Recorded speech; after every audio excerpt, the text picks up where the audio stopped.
हाँ। तो मैडम आपका नाम क्या है?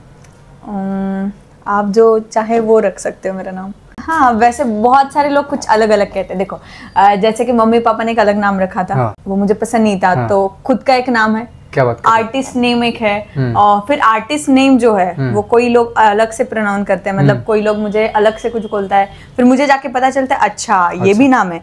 और कोई पुराना नाम और नया नाम मिला के कोई अलग नाम बनाते। तो आप जैसा चाहो वैसे, क्योंकि कलाकार बनाए ऐसे जिस कैरेक्टर में नाम में क्या रखा है ऐसे शेक्सपियर ने कहा। काम क्या करते हो बताओ पहले। काम जैसे आप करते हो बोलने का, वैसे ही काम करती हूँ। मतलब मेरा यही काम है कि सब लोगों को चुप कराना और खुद की बातें लोगों को बताना, जैसे आप करते हो। तो फिर फिलहाल आज क्या होने वाला है पता है? हाँ। हर रोज आप किसी को क्वेश्चन पूछते हो, राइट? Oh my God. हाँ। तो आज जैसे आपने कहा, तो थोड़ी बहुत आपकी भी बोलती बंद होने वाली है, क्योंकि कोई तो भी होना चाहिए आपकी जो बोलती बंद करे, राइट?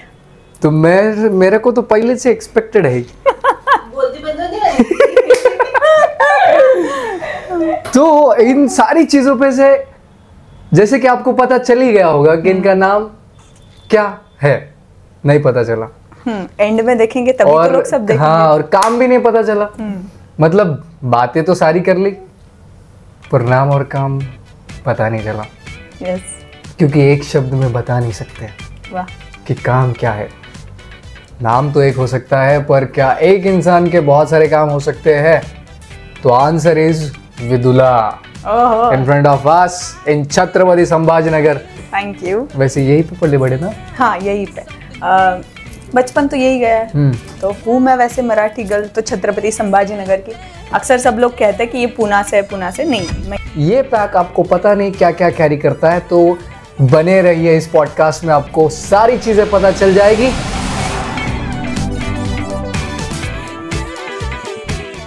तो मैं हूँ अर्चना मंत्री। मेरे साथ और मेरे पेज पे आपने बार बार इसे देखा है। ये मेरी बेटी भी है और हमारे शहर के एक्टर भी है। एक्टर, एंकर, कितने नाम, मतलब आर्टिस्ट। खास आज का जो पॉडकास्ट हमने बनाया है विदुला को लेकर, वो इसीलिए कि सबको लगता है ये विदुला बार बार अर्चना मैम के पेज पे आती है। बट वो क्या चीज़ है ये किसी को पता नहीं है। उसके लिए आज आपको पता चले हमारे शहर की बेटी इतना अच्छा काम करती है और इतना अच्छा नाम कर रही है, इसके लिए मैंने आज उसे बुलाया है।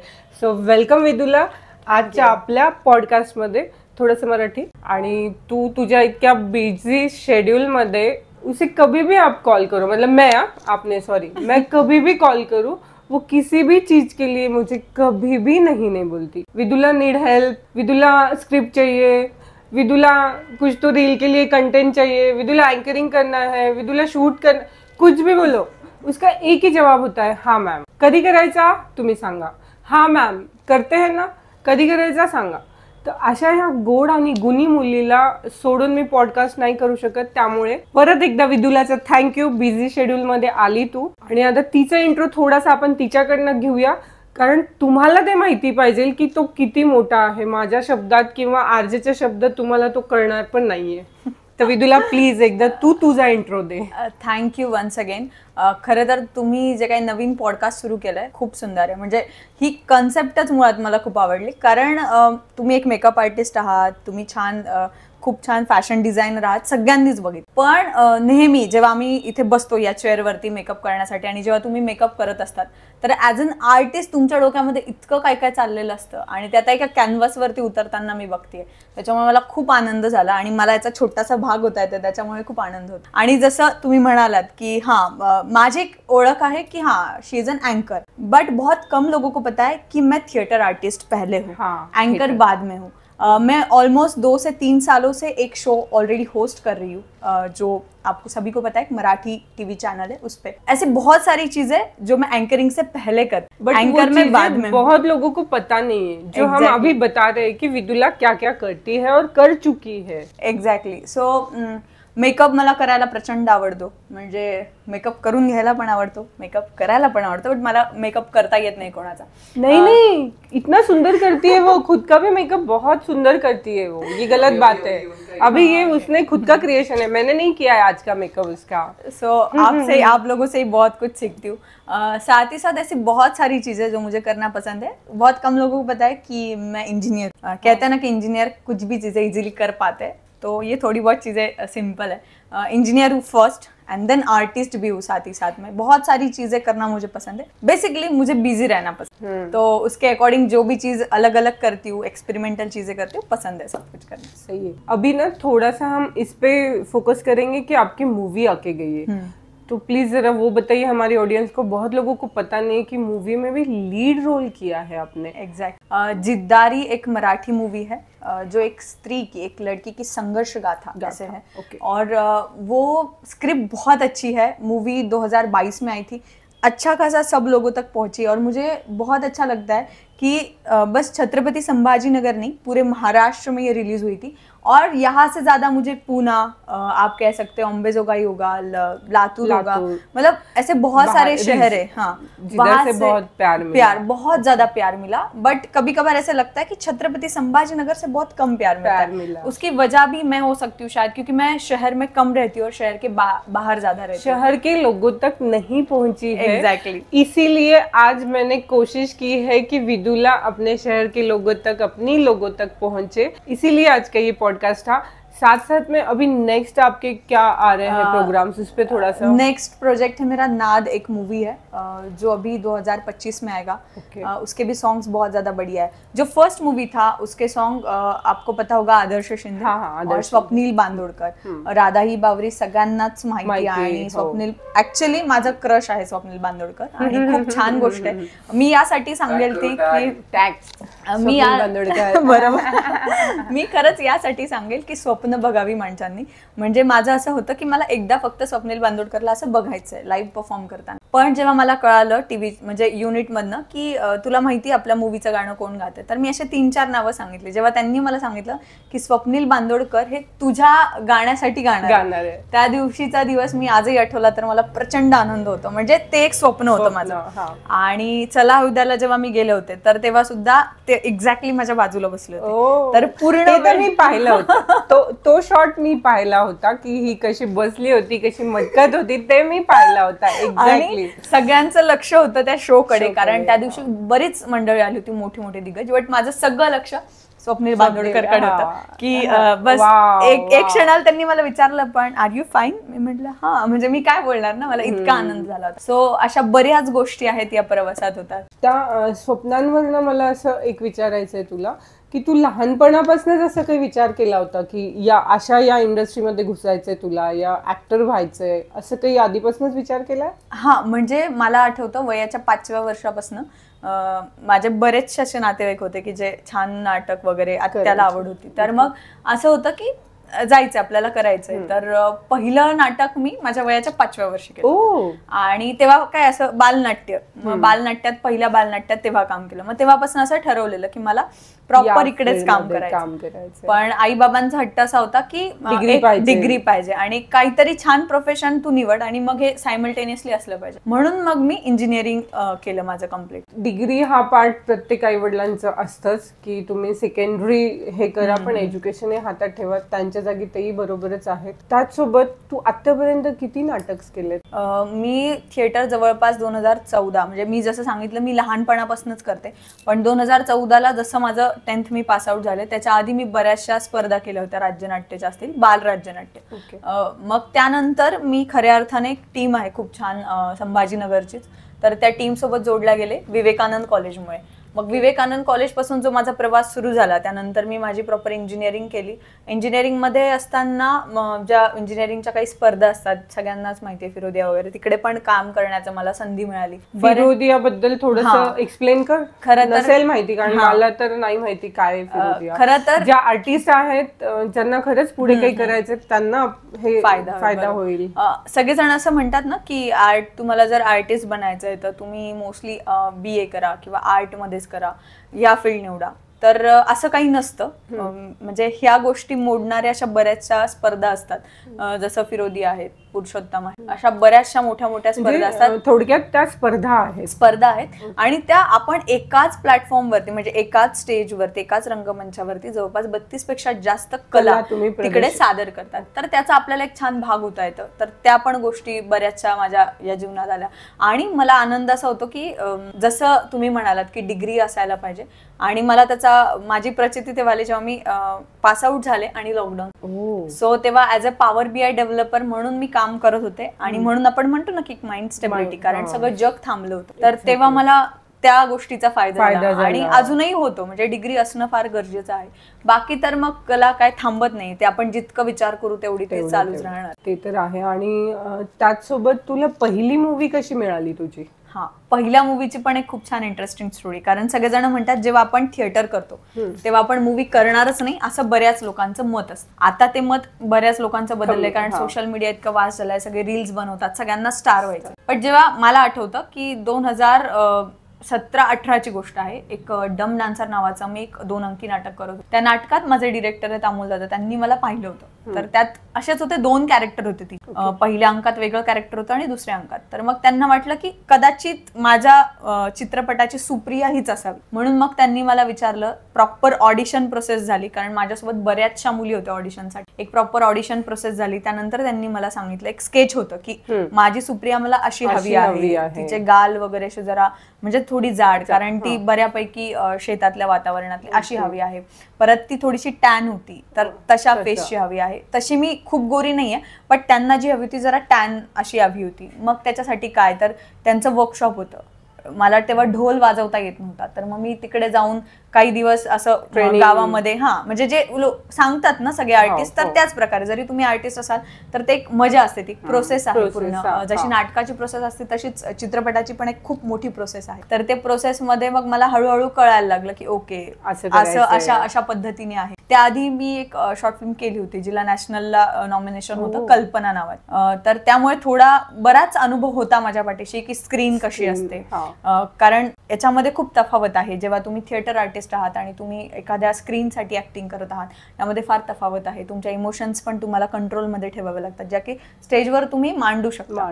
तर मी पहिल्या दिवशी सेटवर गेल्यानंतर जेव्हा मी मूवीचं काम बघायला लागली, मला असं वाटलं हे तर काय, म्हणजे मला मजाच, खरं सांगायचं तर मला इतकी मजा आली नाही. कारण तासनतास आम्ही खूप सारी प्रॅक्टिस करायचो बऱ्यापैकी नाटकांमध्ये फार इमोशन्स, आरडाओरडा या सगळ्या गोष्टींची सवय झाली. मग तिकडे जाऊन जर असं वाटलं की नाही हे फारच सॉफ्टली काम आहे. मग हळूहळू करायला लागले तर समजलं की ती पण एक वेगळं स्किल आहे.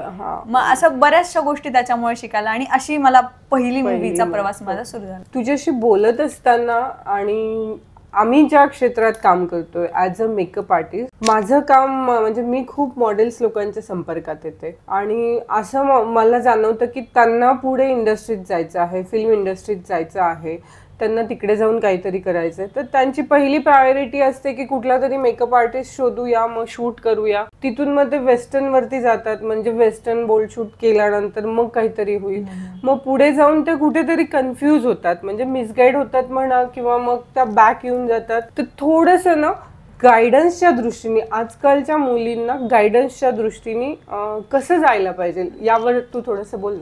एकतर महत्वाचं म्हणजे जसं तुम्ही मला म्हणालात की बोल्ड शूट केलं तरच काम मिळतं, हा खूप मोठा गैरसमज आहे. कारण आतापर्यंत तुम्ही मला जितकं ओळखता, माझं प्रोफाईल तुम्ही बघितलं असेल, कुठलंही बोल्ड शूट मी आजपर्यंत नाही केलं. म्हणजे मला आवडत नाही अशातला भाग नाही, पण मला ते करायची गरज नाही. मला असं वाटतं की ते आपला वैयक्तिक प्रश्न आहे. जर तुम्ही बोल्ड असाल, कारण आपण म्हणतो ना की एक वाक्य आहे खूप छान की बोल्ड गर्लच हिस्ट्री मेक हिस्ट्री, असं एक वाक्य आहे खूप छान.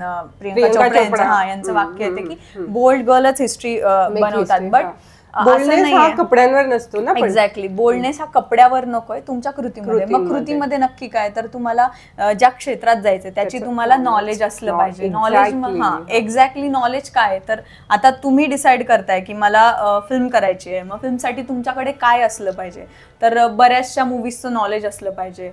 त्याच्यानंतर डिरेक्टर्सच्या गोष्टींबद्दल माहिती असलं पाहिजे, किंवा कॅरेक्टर बिल्डिंग काय असतं, कॅरेक्टर कसं असतं, किंवा ऍक्टिंग काय आहे, ऍक्टिंगचे जे आपण जे म्हणतो ना नवरसांचा थोडा अभ्यास तरी असला पाहिजे किमान, की याला नवरस म्हणतात, याला इमोशन्स म्हणतात, याला एक्सप्रेशन्स म्हणतात, या गोष्टी बेसिकली माहिती असल्या पाहिजे. त्याचबरोबर असं म्हणतात की ना आर्टिस्टनी सगळ्या बाजूनी म्हणजे संपन्न पाहिजे, की सगळ्याच गोष्टी यायला हव्या. तर तुम्हाला डान्स आलाच पाहिजे, तुमचं बोलणं, तुमची भाषा. कारण मोस्टली मराठवाड्यांच्या मुलींचा प्रॉब्लेम असा होतो की आपला ना इथल्या भाषेचा खूप जास्त, भाषा कुठलीच वाईट नाहीये, कारण प्रत्येक भाषेचा एक वेगळा गंध आहे, प्रत्येक भाषा एक वेगळी साऊंड करते, पण तुम्ही कुठल्या कॅरेक्टर करत आहात, त्याच्यासाठी कुठली भाषा तुम्हाला आवश्यक आहे, ते तुम्ही समजून घेणं तितकं महत्वाचं आहे. आणि राहिला प्रश्न की मला यात करायचंच आहे करिअर, तर खूप सारे ऑडिशन्स द्या.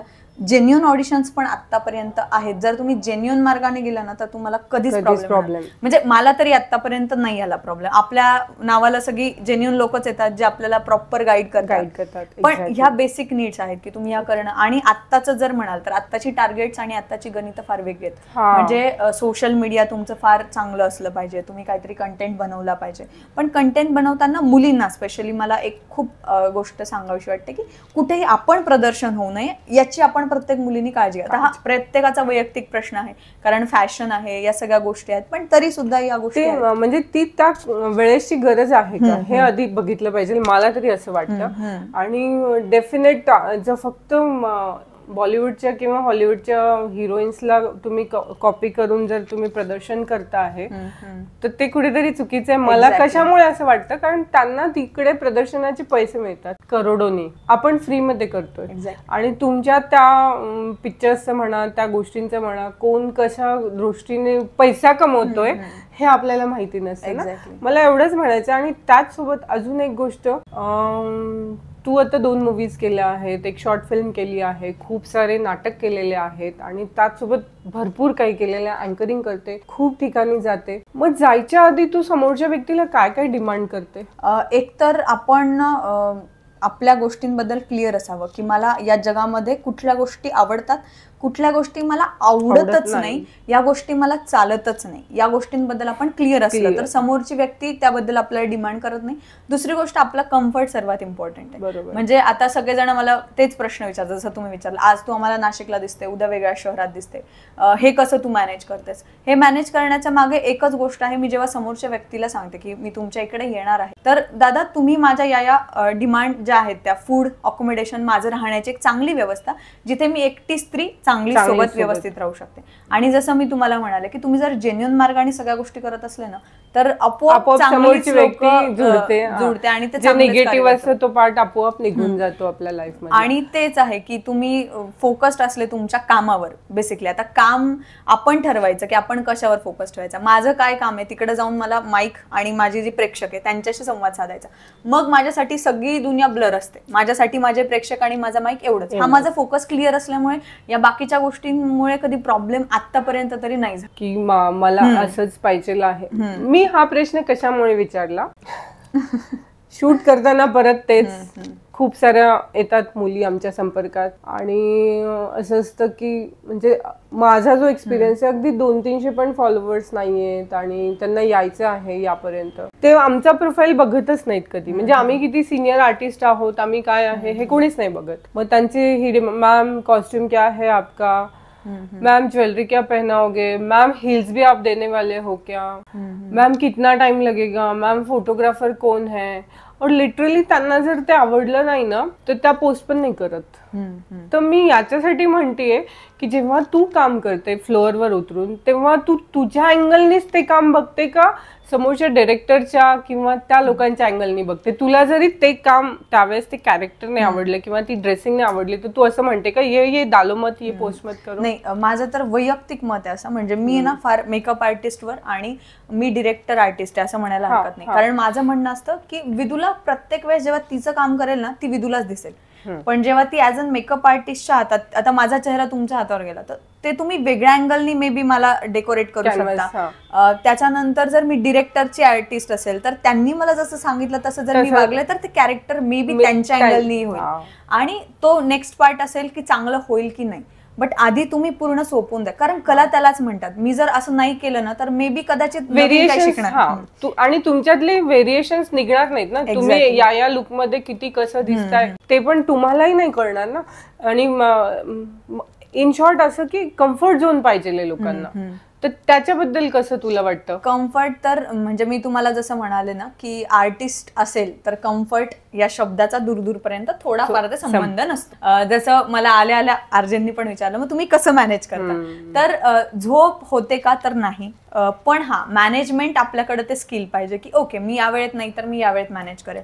जर तुमचे टँट्रम्स आहेत, ऑब्व्हियसली सगळ्यांचेच असतात, माझेही खूप आहेत, आणि आर्टिस्ट म्हटलं की तुमचं जेवण, तुमच्या सगळ्या गोष्टी लिमिटेड हव्या, त्या सगळ्याच गोष्टी आपल्याला मॅनेज कराव्या लागतात. तर मग त्या बाबत आपण काही कॅरी करू शकतो का सोबत? कारण तुम्ही पण बघितलं असेल बऱ्याच वेळा माझे टिफिन्स असतात, बऱ्याच गोष्टी आपण कॅरी करायच्या, कारण प्रत्येक वेळी तुम्हाला आई वडिलांसारखं काळजी घेणारं कोणी सोबत नसतं. जेव्हा आपण बाहेर पडतो तेव्हा आपल्याला या गोष्टी जाणवतात. राहिली प्रश्न तुम्ही जसं म्हणालात की फॉलोअर्स कमी असले तरी ऍटिट्यूड आला की कलाकार बनतच नाही. म्हणजे ते म्हणतात ना की झाड जितकं उंच गेलं तितकं त्याने मुळाशी घट्ट रोवलेलं असावं. कारण खूपदा असं होतं की आपल्याला असं वाटतं की मला खूप काही येतं या जगामध्ये, पण आपण जेव्हा आपल्यापेक्षा टॅलेंटेड लोकांमध्ये जातो ना तेव्हा आपल्याला कळतं अजून आपण इथेच आहोत, म्हणजे आपण शून्यच आहोत, अजून सुरुवात करायची. त्याच्यामुळे जितकं आपल्याला डाऊन टू अर्थ राहिलं ना तेवढं. पण कधी कधी काय होतं मग आपण फार पण डाऊन टू अर्थ राहायला गेलो ना मग बरेचशी लोक असे आहेत की फायदा पण घेतात. म्हणजे माझं असं बऱ्याच वेळेस होतं की मी फार सॉफ्टली हँडल करते काही गोष्टी, तर मग मला त्याचा त्रास पण होतो, पण एक वेळा तो त्रास झालेला बेटर, कारण तुम्ही कलाकार म्हणून. आणि असंही होऊ शकतं की तू त्या माणसाला चान्स दिलाय, तू एक्सपिरियन्स केलाय त्यांना, आणि त्याच्यानंतर तू निर्णय घेतला आहे की आता मला यांच्यासोबत कसं वागायचं. बरोबर, ही गोष्ट एकदम करेक्ट आहे. आपण असंही करू शकतो की एकदा बघा, चेक करा कसं आहे, मग एक्सपिरियन्स जर आपल्याला असं वाटतंय की नाही आता इथून आपल्याला बाजूला व्हायचं. आणि तुम्ही म्हणाले ना आर्टिस्ट असेल तर त्याच्यासोबत एक वर्ड कायम असतो जो माझ्या आई वडिलांनी शिकवला, आणि मी फार लकी आई वडिलांच्या बाबतीत की त्यांना मी जसं सांगितलं की मला आर्टिस्टच बनायचं, तर त्यांनी सांगितलं की ओके काहीच प्रॉब्लेम नाही. बट माझ्या वडिलांनी आणि आईने एक गोष्ट सांगितली होती की डिसिप्लिन हा शब्द आयुष्यात नेहमी लक्षात ठेव, आणि आपले काही तत्व असतात, तत्वांच्या बाहेर जाऊन कधीच विचार करू नको. भले पैसा कमी मिळेल, नेम फेम कमी मिळेल, बट तत्व असू दे शेवटपर्यंत. म्हणजे तू आर्टिस्ट म्हणून कमी पडली तर चालेल, पण माणूस की सोडू नको, माणूस म्हणून तू 100च पाहिजे. मग त्याच्यामुळे बऱ्याचदा असं होतं की आपण कामात जरी कमी असलो तरी लोकांना हे लक्षात राहतं नाही ती माणूस म्हणून चांगली, आपण तिच्यासोबत काम करू. आणि त्याच्यामुळेच माझी फेवरेट आहे. म्हणजे ऍटलिस्ट आपण काम का करतो की आपल्याला कम्फर्ट, हा कामातला पण एक कम्फर्ट आहे की त्यामुळे जास्त कलाकृती अजून बहरते असं म्हणायला हरकत नाही. त्याच्यामुळे ती गोष्ट तरी प्रत्येकाने शिकली पाहिजे, आणि त्या अनुभवातून हळूहळू शिकतं माणूस शिकतं. आणि एक ध्येय ठेवूनच पुढे जायला पाहिजे की कोणत्या क्षेत्रात तुम्हाला यायचं. थोडं त्याच्याबद्दल बोल ना की तुझा ध्येय आता पुढे, तू 2 वर्षानंतर तू स्वतःला कुठे बघतीये? तसं तर जसं तुम्ही म्हणालात की ध्येय, एकतर आपण स्टेबिलिटी बघतो, बरोबर, पण आर्टिस्ट असेल तर सगळेच जण म्हणतात की स्टेबिलिटी नसते, असं प्रत्येकाला वाटतं. पण मला असं वाटतं की तुमचा माइंडसेट हीच स्टेबिलिटी आहे. मला जर या कामात छान वाटतंय तर ती माझ्यासाठी स्टेबिलिटी. सो जसं मी म्हणाले की मला आतापर्यंत माझं एक होतं की थोडंसं माझ्या काही रिस्पॉन्सिबिलिटी होत्या त्या मला पूर्ण करायच्या होत्या, त्या मी आत्ता केल्या. पण असे बरेचसे प्रोजेक्ट आहेत, जसं मी सांगितलं की 2 मी आता हे करते, शोज करते, तर त्यांचाच आता अजून एक पॉडकास्ट रिलीज होत आहे, ते मी करते आता नव्याने. तर सगळे म्हणजे वर्ल्ड मधले जेवढे पण डायबेटॉलॉजिस्ट आहे त्यांचं पॉडकास्ट असणार आहे ते. त्याच्यानंतर मूवीजसाठी मी अजून एक 3rd मूवी आहे, तिच्यासाठी पण माझं आहे. आणि ऑडिशन्स तर मी चालूच म्हणजे ऑडिशन्सचं असं आहे की जोपर्यंत जाणार नाही मी तोपर्यंत ते ऑडिशन्स आहेत. आणि माझं जसं तुम्ही म्हणालात की 2 वर्षांनी कुठे बघते, तर हा एक छान सिरियल वगैरे असेल ज्याच्यामध्ये मला काम करायला मिळेल, तिथे मी स्वतःला आता बघते सध्या. नक्की, आणि ती इच्छा तुझी लवकरच पूर्ण होणार आहे. सगळ्या औरंगाबादच्या संभाजीनगरच्या विशेष तुझ्या सोबत आहे, आणि आशा होत करू. आणि सुंदर गुणी ऍक्टर, अँकर, कलाकार, माझी फेवरेट मॉडेल, तिचा परिचय देताना मला तर खूप छान वाटलं. आणि तुम्हाला बघताना कसं वाटलं हे नक्की तुम्ही कमेंट करा, शेअर करा, आणि भरभरून विदुलाला खूप प्रेम द्या, एवढंच मी तुम्हाला सांगेल. आणि तुला अजून काही जर शेवटचा मेसेज काही द्यायचा असेल तर? तेच मी हेच सांगेल की हा खूप छान उपक्रम आहे, कारण नेहमी सामाजिक उपक्रमामध्ये तुम्ही अग्रेसर असतात, मी स्वतः बघितलं आहे.